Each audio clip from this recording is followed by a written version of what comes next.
So if wealth is an abundance of resources, then I think a well-lived life is distinctive in one way, and it's using the resources that we have to build a life that's full of joy and meaning. Does talking about your money make you cringe? Are you tired of fighting about finances? Do you want to stop sabotaging your financial happiness? Then you are in the right place. Welcome to Breaking Money Silence, a podcast series aimed at helping all of us talk more openly about money. Your host, Kathleen Kingsbury, is a wealth psychology expert who is doing what she does best, speaking about taboo topics. International speaker, author, and founder of KBK Wealth Connection, Kathleen understands money and our relationship with it. Over the past decade, she has empowered thousands of people to break money silence at home and at work. Now, here is Kathleen. This episode is sponsored by Halbert Hargrove, an advisory firm that believes in the fearless pursuit of well-lived todays and tomorrows. For 85 years, their advisors have worked to help clients reach their financial goals, and as fiduciaries, they act in the best interest of their clients at all times. For help with your well-lived life, visit halberthargrove.com. Today, I'm with Angela Renee. She's the Administrative Director and Senior Client Service Manager at Halbert Hargrove, where I spoke on breaking money silence during their Fearless Money Talks educational series back in the fall. I absolutely loved the idea of facing your fears and busting the money taboo, which is not a surprise to my listeners. And so Angela and I and a panel had a brave conversation about how to engage in financial dialogues and how to plan for your future. So I had so much fun chatting with Angela and her team that I invited her back to the podcast so we could continue the conversation that had been started. So welcome, Angela, to the Breaking Money Silence podcast. Thank you, Kathleen. I'm thrilled to be here. As I told you in the webinar, I've listened to your podcast and really enjoyed it. So it's a special treat to be here. Oh, excellent. That's good news. I'm glad you did. And so you know kind of the format of the show, so I'm going to just kind of jump right in. You know, one of the things we talked about during our time together at the seminar was about wealth and what does it mean to have a well-lived life. So when I am approaching somebody who is new, whether this is someone I'm training or someone I'm coaching, I often talk with them about the idea that wealth isn't just about the dollars and cents. It's just not about your assets. And so in my experience, when I start to talk to somebody about how they define money, what they think of wealth, I really learn a lot about their mindset. And so I'm curious for you, Angela, how do you personally define wealth? I love this question because I too think of wealth in terms more than dollars and cents. I'm not sure the industry we work in is totally there yet, but I think there's a shift. So for me, when I think about wealth, first of all, it comes down to resources. And I think that it goes into the territory of wealth when you have resources to the point of abundance. So as you said, in the wealth advisory world, we normally frame that in financial terms. So does someone have enough money, either in income or investments, to meet their immediate needs now and into the future? And then for some people, that is like into the next generation. For me personally, Kathleen, I think of wealth more broadly. I still like using those markers of resources to the point of abundance, but I'm not specifically just thinking about money.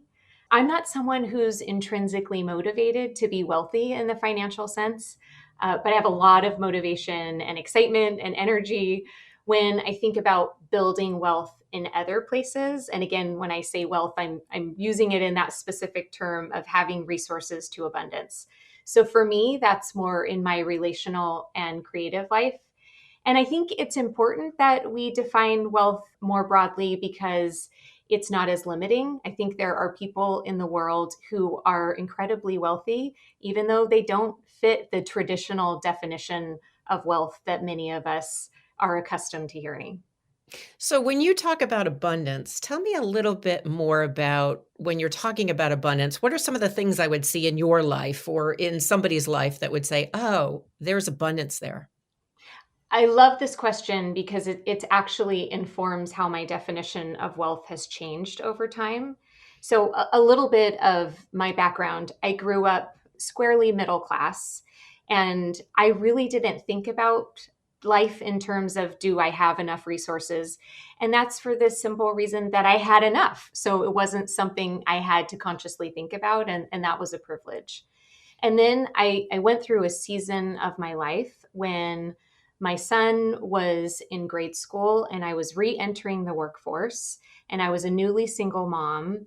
And resources became a huge part of my awareness because a lot of times I just didn't feel like I had enough. And that was financially, but it was also with my time and energy. And so when that season of my life began to change, for one, I think I started earning more money as I got incorporated into the workforce, and I adjusted to the demands of my life, so I felt less limited in my time and energy. I really crossed over from a place of feeling like I had not enough or like just enough squeaking by into more than just enough. And for me, that was a very small degree. I'll tell you in really practical terms on the financial side, it was like in that squeaking by phase, I remember having to do all of this mental calculation. If I had some extra money, like, should I spend it so that we can buy a present for that birthday party that my son was invited to? Or can I accept the invitation he got to go see a movie with a friend? And crossing over into a territory where it was like we could eat out one night if I was too tired to cook, and I could send him to a movie without having to worry about where to pull the money from. For me, that was an experience of abundance. But I recognize that that is a very relative experience, and other people may have to be way over the marker of just enough to feel that sense of abundance. Such an important distinction. First of all, I just want to acknowledge being a single mom and being that stressed out financially is really hard. So kudos to you that you came to the other side and are feeling abundant. The second thought is that, growing up middle class really, it sounds like, influenced your thought about what abundance is. And I imagine there's some other things that factor in there, being married versus being single. How do you think your gender factors into abundance in your view of wealth, if at all? That's a great question. I think my gender has definitely impacted it. I think part of the kind of cultural setting that I grew up in is that I didn't have a lot of women around me who were particularly ambitious as far as having work outside of the home. And so that's not something that I ever really thought about. It's part of why, when I was thinking about my relationship to wealth, the financial part was just very far off in the distance. It almost seemed irrelevant until it was my responsibility to provide for myself. And then entering the workforce, I actually was pretty surprised at how much of me felt satiated and satisfied using my skills in a different way. But I came to that later in life because I had made some money, but really, when I went into marriage and motherhood, my intention was that most of my time would be spent home. And I didn't necessarily think about the financial implications of what would happen if the structure of my family changed. So I was really unprepared for that part. And that's also relates to how I talk to other women who are younger and making these decisions, and just encourage them not in a certain direction, but to have that awareness that, life is a curving road and it's really good to have agency to make sure we're prepared for the twists and turns that we can't always plan for. Very well said. I often equate it to nutrition, and that Mm. we don't have to be nutritionists. We don't have to be, professionals in exercise psychology, but we do need to be able to know enough to take care of ourselves physically. And I would say it's a very similar thing in our financial life. And as women, I know that even younger Gen Z millennials are still really struggling with how much do I take care of myself versus how much do I not worry about that. And the marriage can be Mm. great, but I still feel Yeah. as if having that awareness and being able to be financially independent if you needed to be, but and have these dialogues are so important. Yeah, I agree. It really kind of brings me to what we talked about in the Fearless Money Talk webinar, which I wish I had thought of Fearless Money Talks myself. I love that. Breaking Money Silence is good, but I do like Fearless Money Talks.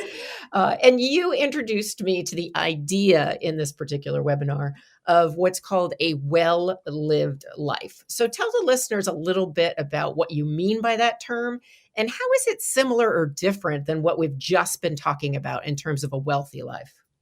Okay, yeah, great. And I love that you're setting it up with that distinction because I think that there is one. So I'm going to go back first to how I defined wealth, which not everyone will agree with, but it's my definition, so it'll help me define a well-lived life. So if wealth is an abundance of resources, then I think a well-lived life is distinctive in one way, and it's using the resources that we have to build a life that's full of joy and meaning. I realize that someone can be wealthy and not feel like their life is well lived. And someone can feel like they strongly identify with having a well lived life, and they might not consider themselves wealthy. And so I think those two things are not mutually exclusive, but they're not necessarily directly correlated. So yeah. Yeah, go ahead, Angela. I'm just wondering why the focus on well-lived life. Why do you think that sums it up better as to what you want at Halbert Hargrove your clients to achieve? I think because it helps us to expand the conversation, because I defined wealth more broadly than just resources in abundance financially, we want to help people think about, okay, you can meet your goal. We can do that with traditional planning. But what else is there that you haven't necessarily defined and expressed, but we know is important to you? And a well-lived life is a way for us to create a container to have those conversations. So we also realize in the same way that abundance is pretty subjective. I shared my experience with abundance, and I'm sure it's different from yours, and it's different from, the clients that I'm going to talk to after we are done recording today. So a well-lived life is also subjective, but we want to make sure that we understand that the people we're working with, we know what it means to them, because part of our goal is not just to help them meet their financial markers, but also to use the resources they have to build a life that they really want to move into and inhabit and enjoy.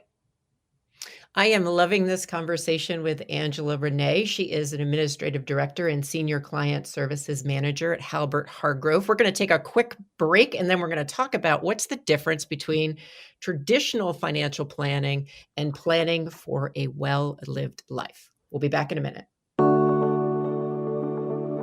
How do you balance having the life you want to enjoy today with what you're going to need in the future? At Halbert Hargrove, we've spent decades working with our clients to help them build well-lived todays and tomorrows through financial services that align to their real-life goals. We believe a well-lived life is about more than money. It's about what you want for your family, the causes that you support, your lifestyle now and later. Check us out online at halberthargrove.com and schedule a call with a Halbert Hargrove advisor today. This is Kathleen Burns-Kingsbury. I'm with Angela Renee, Administrative Director and Senior Client Services Manager at Halbert Hargrove. We are talking about how to plan for a well-lived life. We've covered what a wealthy life can mean to somebody, the difference between that and a well-lived life. And now, Angela, I want to know a little bit more about how what we're talking about today kind of differs from traditional financial planning models. And I don't want to get too into the weeds. A lot of people who are listening today aren't experts in financial planning, but I think it's important to talk about how is it different planning for retirement, kind of the way it's always been done, versus thinking about a well-lived life and the type of work that you are doing and the advisors you work with are doing at Halbert Hargrove. Okay, good. I'm again glad you set it up that way because the traditional planning part is not my area of expertise. That's why we have advisors in the firm and I have a different role. But I can say high level, traditional planning is sophisticated, but it's also pretty straightforward. if you are looking for an advisor, Kathleen, if you provide the right data points and the advisor has the right software, we can create financial plans for someone and give, some level of clarity around whether or not the resources that someone has will be able to serve them for X number of years, which is usually what people come to financial planners for. Planning for a well-lived life is much more nuanced because there's no software to calculate, we can't. Bummer. Yeah, exactly. We can't put in data points and say, yes, you have a life full of joy and meaning, because it's so subjective. So it really takes us asking questions and active listening. And so because we can't use the software, I'd love to just highlight sort of 3 areas that give us the tools for helping us identify that. Great. Go for it. Okay, great. So the first is our discovery process. And this process informs the way we engage with clients really from the time that they start interviewing us and express interest in our firm. So we've taken the work of Jeff Belcora at UC San Francisco, and he did years of rigorous research around an interview method for patients in the healthcare system that was really designed to help give healthcare professionals a more holistic picture of the patients they're serving. Interesting. Yeah. So, and of course, it resulted in better outcomes because they had better information. So we actually worked with Jeff and developed his process specifically for the financial services world. And what that means practically is that we conduct conversations that really feel a little more like interviews, where we discipline ourselves to do a lot less talking than people are accustomed to in the sales process. And we ask a lot of open-ended questions. And the goal is to get people to share information with us that they normally wouldn't even think to bring to a financial advisor. And this is where we start to help people think about and define what a well-lived life means for them. Of course, we get the data that we need for the financial, traditional planning side, but it also helps us get a bigger picture, just like it was designed to do. So let me jump in before you go to Sure. the next piece. So when you're talking about the open-ended questions and starting to define a well-lived life, Mhm. I know you may not be the person always asking this question, but do you have a sense of what is the type of question? Is it around values? Is it just asking someone, tell me what your well-lived life is? Yeah, I'm glad you asked. So I do conduct the interviews, so I can Oh, tell you you a little do? about the Excellent. method. Yeah, please. So the idea, let me tell you the thinking behind it. The way that Jeff framed it with us is it's thinking about an iceberg. So if you think, you have the tip of the iceberg is above the water, and then the bulk of the iceberg is actually below the surface. So if you start with the tip of the iceberg, which is typically, if you were coming to me looking for an advisor, that's the stuff you expect to talk about. So you have like a low level of reticence to share that. You expect I'm going to share that. So if I start there and I ask you an open-ended question, tell me what's happening in your life, you start to share, and I drill down deeper. Eventually, what happens is people are more primed to share some of that below surface thinking. So we don't ask specifically to define a well-lived life because we come at those questions more organically. But we might ask you, tell me, Kathleen, what are your interests? If you're retired or if you're working full time, when you have free time, what are the causes that mean a lot to you?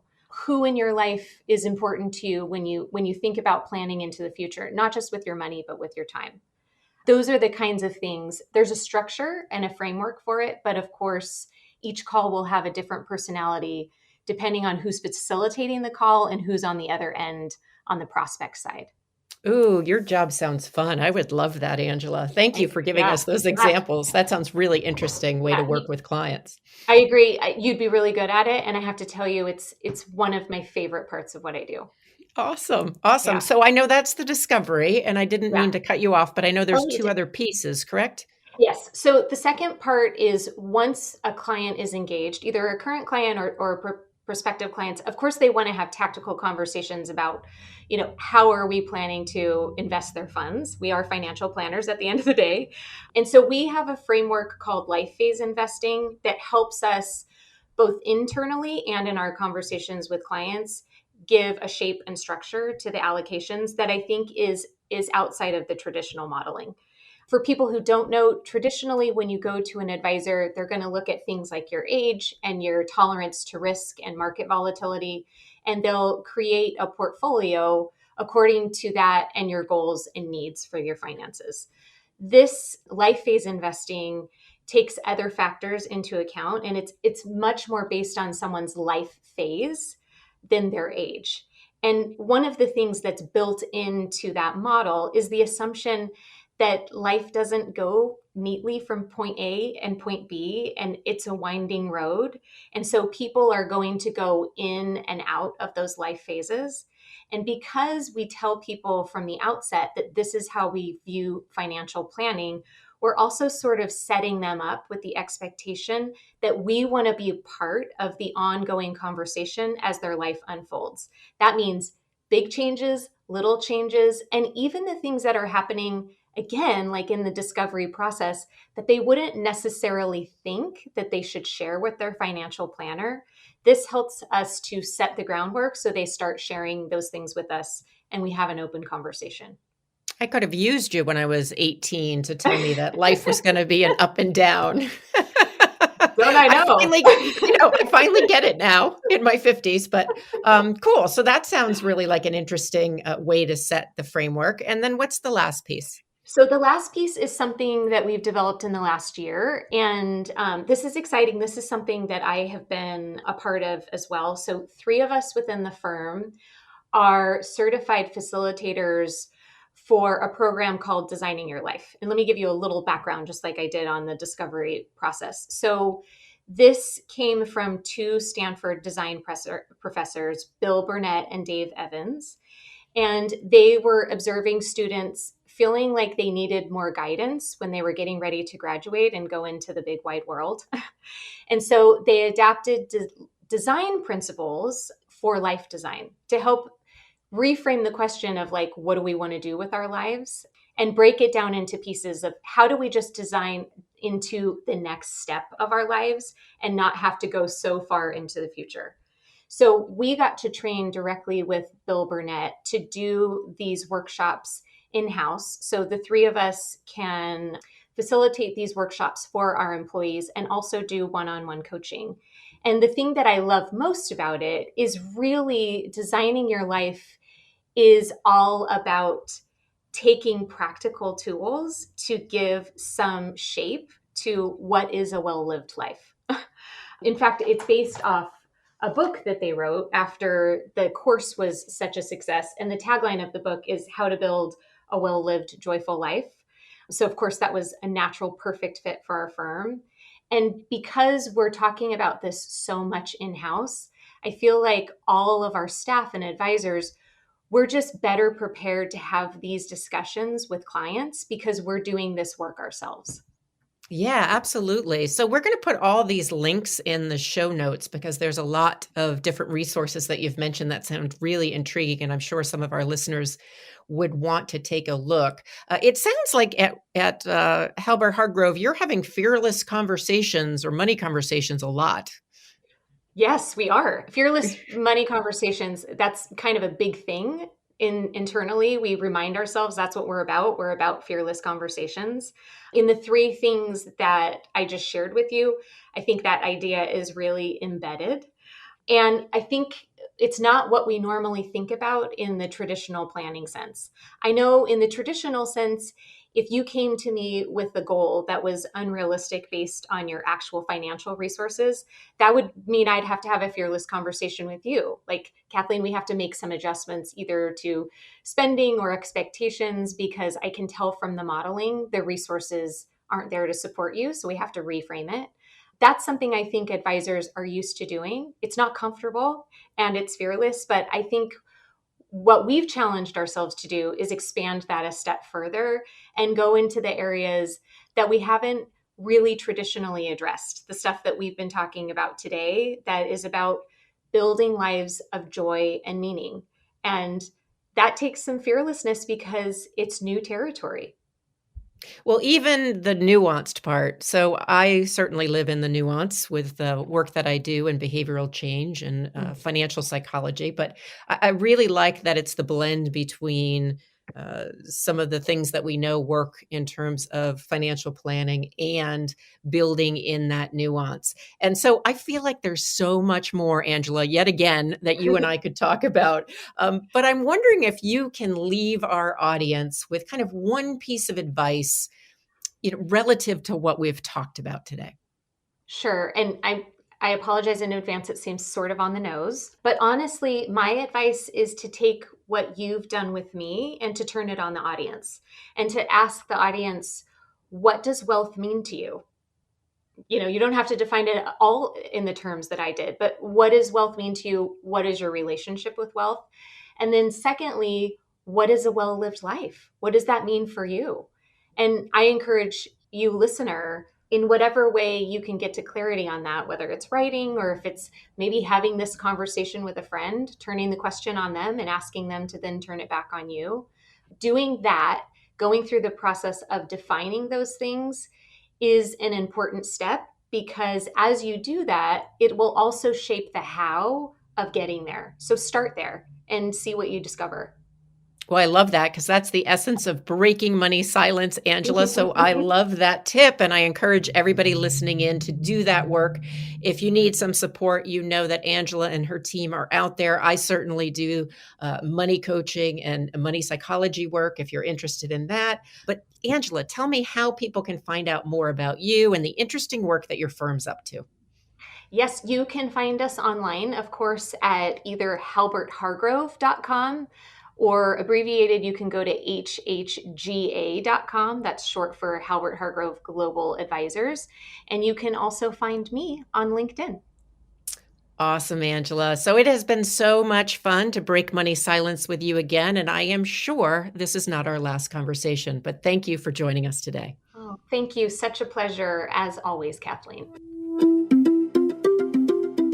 This episode is sponsored by Halbert Hargrove, an advisory firm that believes in the fearless pursuit of well-lived todays and tomorrows.